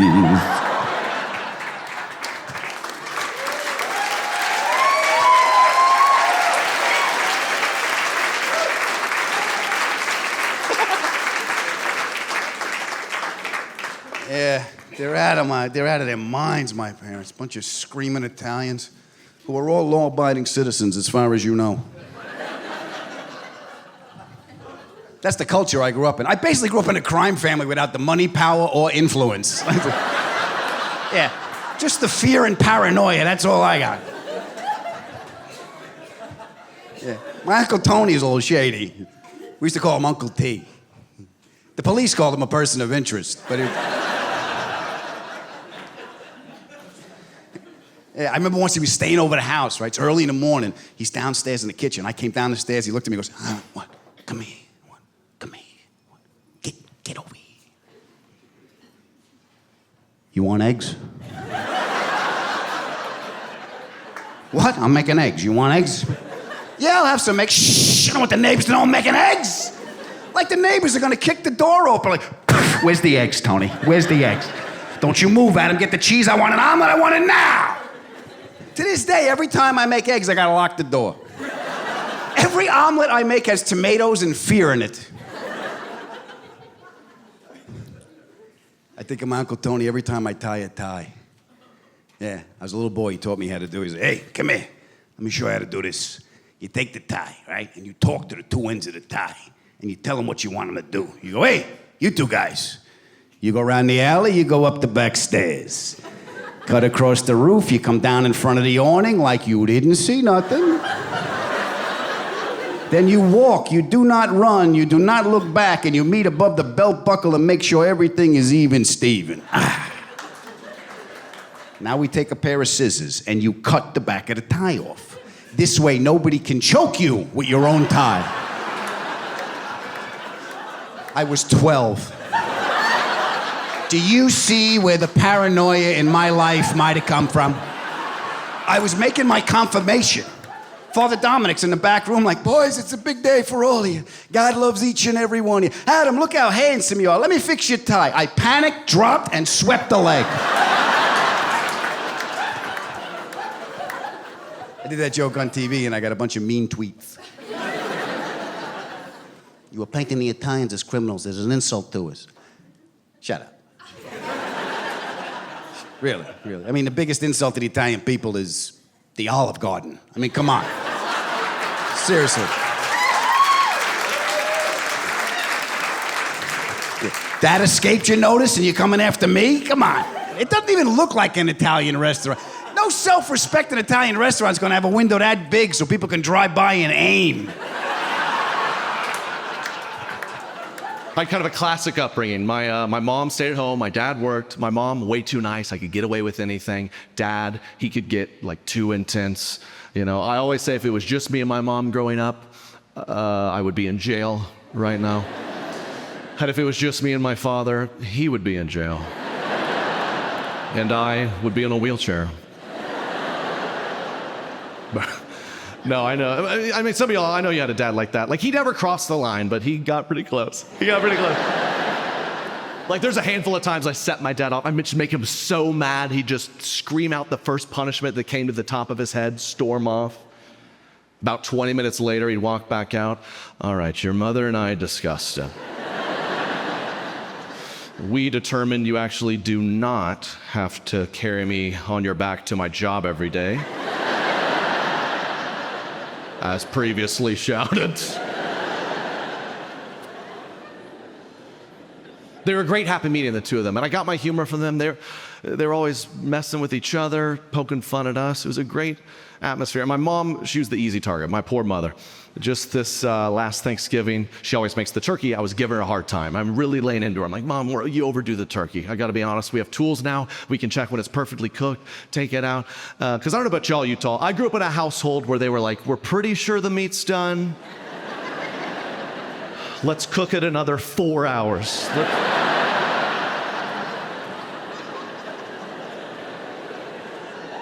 I grew up dunking my chicken in water, just trying to get... I looked like Joey Chestnut on the 4th of July. Oh, yeah. It was like, pass the A1. Like, you don't need the flavor. I need the lubricant. We love to roast each other. I was roasting my mom, but you know, my mom, the thing about her, she'll roast you right back. And she's visiting my house soon. And it's very scary when your boomer mom comes to visit your situation. They always have thoughts. They do. Don't they? My mom is is coming to town. She's gonna judge me up and down, but don't misunderstand, she won't lecture me. She's gonna do it passive aggressively with just a look. A disappointing look reminds me of my childhood. Gotta get her back real good. So I changed her password on Facebook. Thank you.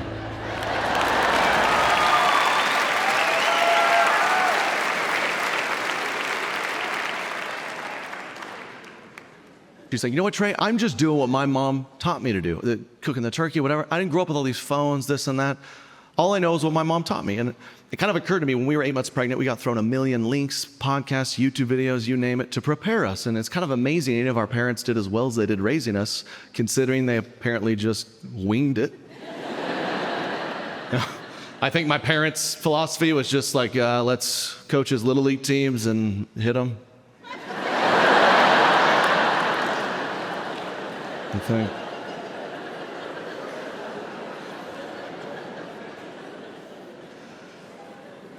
But no, I know my dad loved me. You know, I think a lot of my generation, we like to blame our dads for their problems. Blame your dad. You know, my father didn't convey to me he loved me enough. So I have nervous poops to this day.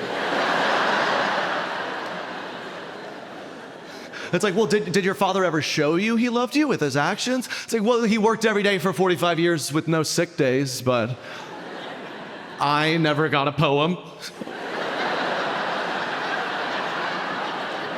Maybe he loved you, maybe.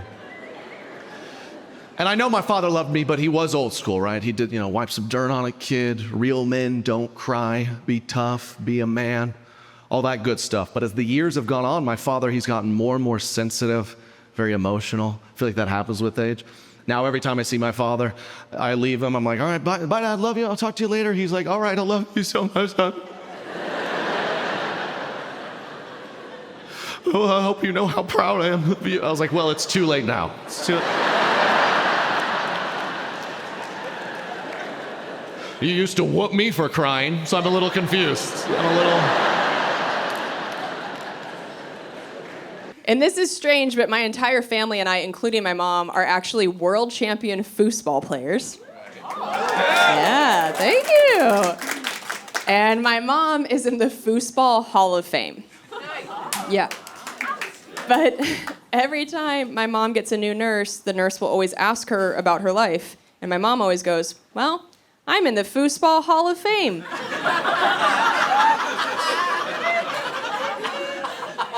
And every nurse goes, sure you are. Mm-hmm. And I'm always standing there like, oh, yeah, no, I know that sounds made up, but I swear it's real.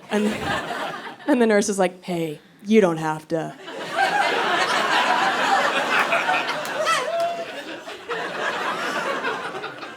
And I'm like, lady, I swear to God, I can show you her trophies, I can show you a video of her playing. And that's when the nurse starts to look at the other nurses like, oh, does the daughter have dementia too? It's like a T-Mobile family plan of dementia. It's like too weird to believe. And my mom growing up was also somebody you did not want to cross. My parents got divorced in the 90s, back when there were home phone answering machines. And before the divorce, our answering machine message was my dad saying, you've reached the Cooks, please leave us a message.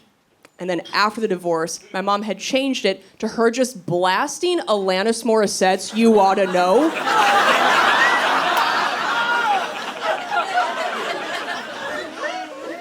So every time my dad would call, my mom would let it go to the machine so that if he wanted to leave a message for her, every time, he first had to sit through the lyrics, and I'm here to remind you of the mess you left when you went away.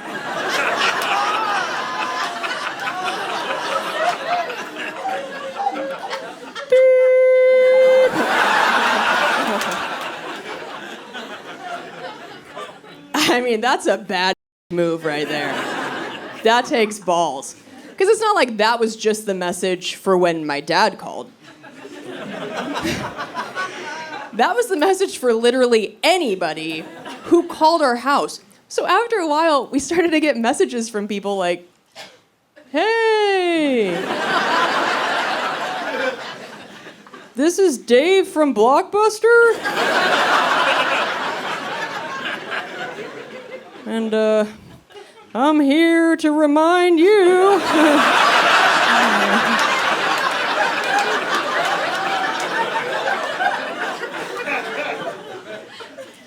Your Space Jam VHS is overdue. Really sorry about whatever you're going through. Remember the first couple months of the lockdown is just some real dark days. Yeah, I just thought I'd bring you back there.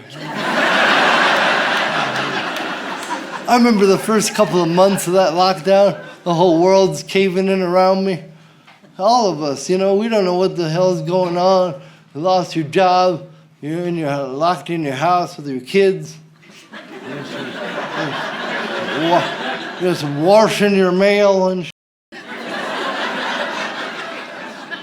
I tell you, man, I found myself doing all these childhood activities, like doing puzzles and playing board games and crying.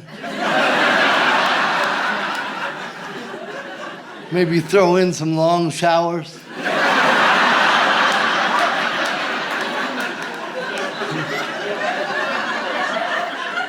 Sometimes I'd cry in the shower. Just multitasking. I'll tell you this about the pandemic, like, I would rather cry than do a puzzle. I'd rather eat a puzzle. 1,000 pieces, no problem. And then in the morning, I at a rustic farmhouse.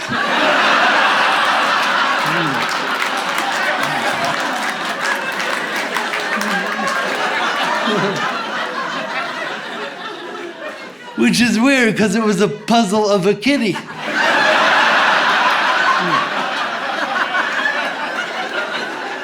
Something ain't right down there. Something's off.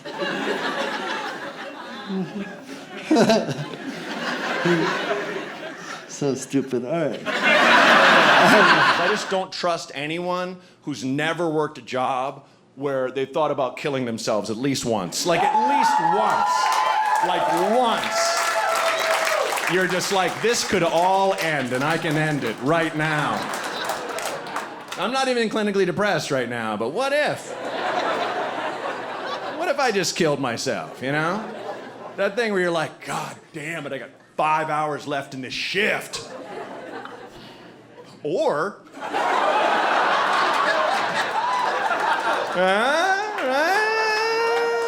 swallow 25 aspirin, I don't know. Whatever it take. When you're bar backing, all you're doing is washing glasses and putting them away. Just stack them, put them away. And there's 2 or 3 bartenders that are slammed, and you're not allowed to make drinks. And there's beers and ice in front of you, and taps and liquor bottles behind you, and people are just like, just get me a drink. Just pour some whiskey in a cup. It's right there. There's a beer right there. God damn it. You're like, I can't. Please stop yelling at me. I'm not allowed. I'll be fired. Please, sir. What are you, a stupid monkey? You're just like, God damn it. I remember looking down at a stirring fork and being like, all it would take is just 2 right there. Just right there, and just bleed out in front of this dickhead. Looking at him, sit on a stool and be like, you did this. Just break all his drinks in half with my face and slide down the bar. Clean this up. Just die right there, staring at him, still dying. All behind the bar. You're cleaning this up, sir. You are. I don't know what you said. It crosses the mind, Absolutely. But I think those jobs hone you and make you into the person you're supposed to be. If you've never worked a crap job, you know, that's bad because you're not your truest self, you know? I think it's like MMA or something, right? It kind of makes you, you know, tough in your own way and find the real you. Like, I was always a funny person growing up, you know, I was always class clown and stuff, but I would get accidentally hilarious when I was a bartender. When I was slammed, and stuff would just come out of me, you know, that would kill. And I'd be like, I was just being serious. What, that was funny? Like, I remember being so busy, in the weeds, as we call it in the industry, the folks here know, I lost my sight. Like, I don't know if it was sweat in my eyes, I don't know if I was dehydrated, but my eyesight went blurry, and all I saw were colors and shapes. That's it. And I'm just pushing drinks out and hoping I'm making the right change and feeling credit cards like Braille to see who it is. You know, it was awful. And then some dick somewhere in front of me goes, "Am I invisible?" And I said sincerely, "Who said that?" And the whole bar cracked up. And I'm like, "Yeah, throw him out." And they did. The guy's like, "Hey!" Threw him out the door. I am Caligula. When Monroe was 2, she did something that I will never forget. She did something that will make me afraid of what she's capable of for the rest of her life. She was 2, she was really into binkies. Like, really into binkies. And if you don't know what a binky is just a pacifier. But really, it's baby smoke. Like a baby vape pen. That's a good analogy, you know, if you've seen a kid who really needs binkies, or if you've, you know, seen somebody who's like a chain smoker. It's the same kind of personality. You know, like if they don't have their drug, you know, they get really just tense, really just, you know, just negative, pessimistic. And like with the smoker, they first get that hit if they had, you know, no cigarettes for like 8 hours, they get real relaxed, positive, you know, way cooler to be around. Same with the kid who needs a binky. No binky, she was just, you know, really frustrating. Just like, "No, I'm not tired! No, I'm not tired! No!"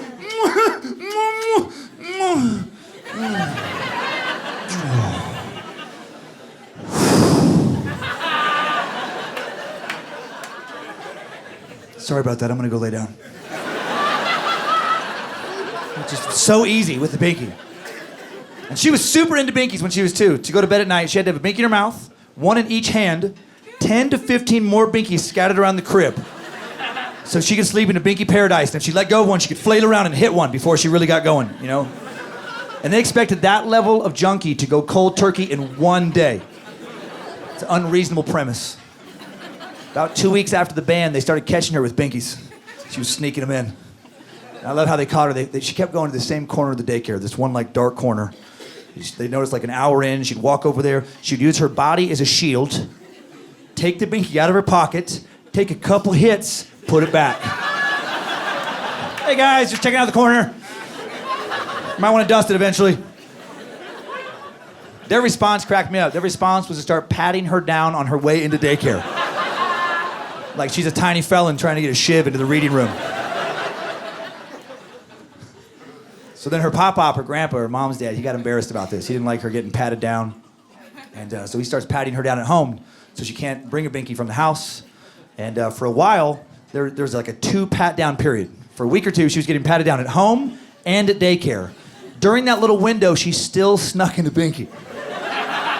And it's crazy how she did this. We figured out how she did it. Just the planning and manipulation that went into this at 2 years old.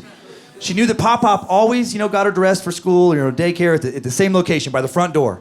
So she knew that, so she hid a binky by the front door, let Pop-Pop get her dressed, and then she would cup the binky in her hand, and then give Pop-Pop like a fake hug. Just, "Hug Pop-Pop! Hug Pop-Pop!" She wasn't trying to hug him because she was being extra affectionate. She needed to get close. So she could drop the binky into his front shirt pocket, and then let him unknowingly transport it to daycare. Just an accessory in a little daycare felony. She would let Pop-Pop get the contraband through customs, right, as she got patted down a second time, and then be like, "Hug Pop-Pop, hug Pop-Pop." Then cup the binky, take it back out of, you know, his pocket, put it back into her pocket, and then just walk in like a champion. Incredible. After all that, they still took the binky, which I felt like was the wrong message. If I'm working at daycare, she keeps it. You know, firstly, out of respect for what she's already accomplished, and second, out of fear of what she may do next. My dad was a racing car driver. That's what he wanted to be. That's why his nerves are shot, because he tried to do that. My brother, that's how my brother got into motorsport. My brother, Will, is an IndyCar driver over in America. He actually just won the world championship for IndyCar. How crazy is that? Yeah. Sure. Yeah. He drove so fast in a circle. He won. Like, he had the best circle. I didn't watch, but apparently I went to my uncle who watches all of it. He's like, it was a good one. Like, he had the best circle on the day. You follow IndyCar? Yeah. So he had the best circle of the year, and they gave him the badge or whatever, the trophy. And that's not funny. That's like, man, you're risking your life to get the best circle. Like, I reckon it's impressive. But he's actually the greatest driver in the history of the entire sport, like statistically, you know? Like when you play the PlayStation game, man, he's the dude you select. Yeah, I select him and drive repeatedly into the wall. It's to overcome childhood trauma. But you know, he can die doing his job. You know, I can die as well, but it's an internal. I have died many times on the inside, but he actually dies. And so that makes you, like, Will's very profound, like he's very philosophical. Like he said something really profound to me when he won the world championship. He said, you know what, bro? Everything I've dreamed of having since I was a kid, I have right now. And he goes, you know what? It doesn't make you any happier. He said, in fact, it can make you sadder, because everything we're told in this society that will make you happy doesn't. And when you get it and you realise that, it can make you really depressed. And he looked me right in the eyes as he said this, and I'll never forget it. He goes, you know what success is? Success is being in the moment more often with your friends and family. He said, that's success. And he looked me right in the eyes as he said it. And he just started that Ferrari up.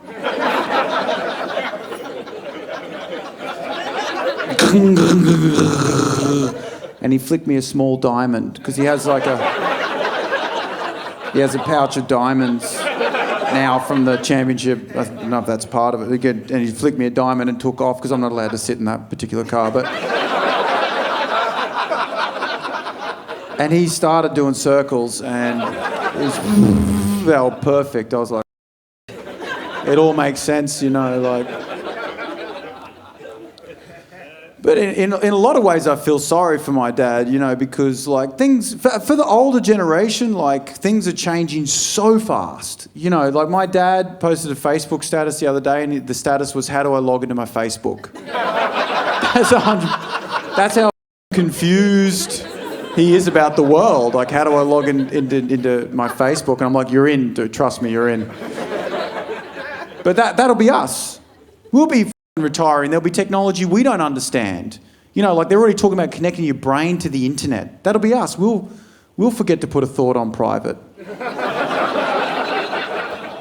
And you'll accidentally send out big dressed as nuns to your whole contacts list. Someone the other day on my Facebook shared a Nike ad, which made me really angry. I hate that shit because like it was like a woke, you know those woke Nike ads? It was like a pregnant African woman, and it was like, Nike, the toughest athletes on the planet. She's like, that's right, everybody. Good job, Nike. It's about time people understood that African women are real and they get pregnant, okay? But I hate that because Nike is like the worst corporation. Like they've just got accused of slave labour. Like they just use wokeness to hide the evil they're doing. Do you know what I mean? Like, you just know they would have had a boardroom meeting where they're like, look, guys, we've been accused of slave labour again. We need to ramp up the wokeness. Suggestions, what do you got? Okay, what about this? An ad, it's Serena Williams playing tennis with two white women. And it's like, Nike, dream crazy. It's like, I think we could be a little more woke than that. Okay, Usain Bolt holding hands with 4 Asian men as they run through a refugee camp. Nike, dreams take struggle.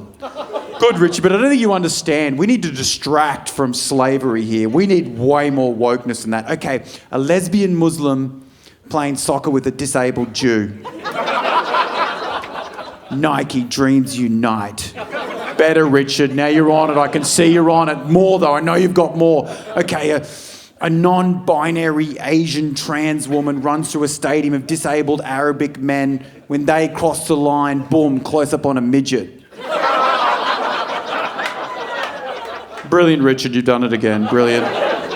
That's a little bit offensive, though. It's not midget, it's little people. Excuse me. We've been trying to get them into basketball for years. I wish they did good but had ads. Wouldn't it be better if it was the other way around? Like people actually did actions and then said the opposite? I would rather that, wouldn't you? You know what I mean? Like their ads are but they're doing amazing things, paying their workers crazy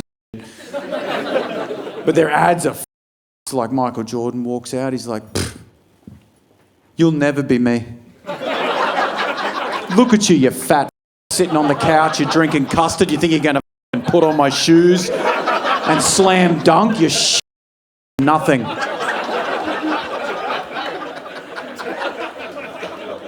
Nike, don't dream. I thought I was really rich growing up. I really did. I thought we were very rich. It doesn't take a lot to feel rich when you grow up in a meth town.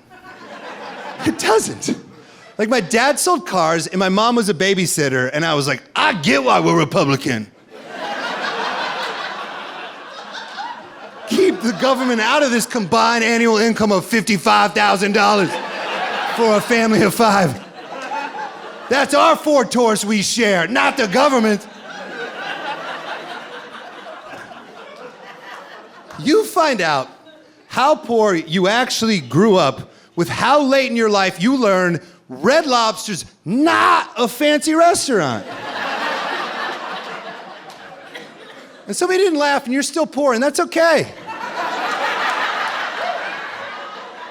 You have a goal now, that's exciting. Next time you pop down to Seattle, give it a shot. You can afford it, I promise.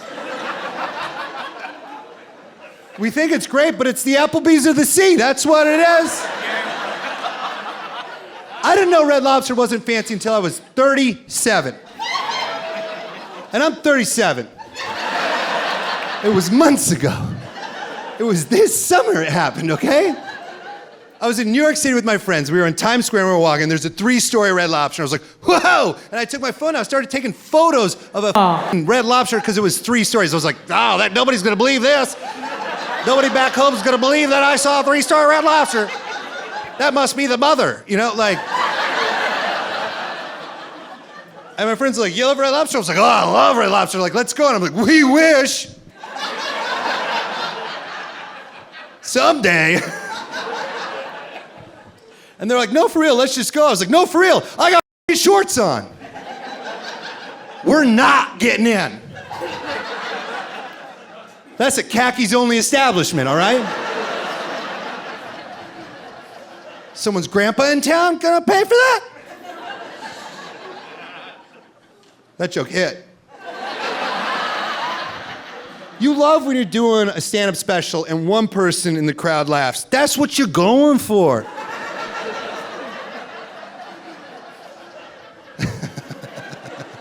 I connected with one guy, and we filmed this, and we flew the whole crew to Alaska. That's what we was trying to get, baby!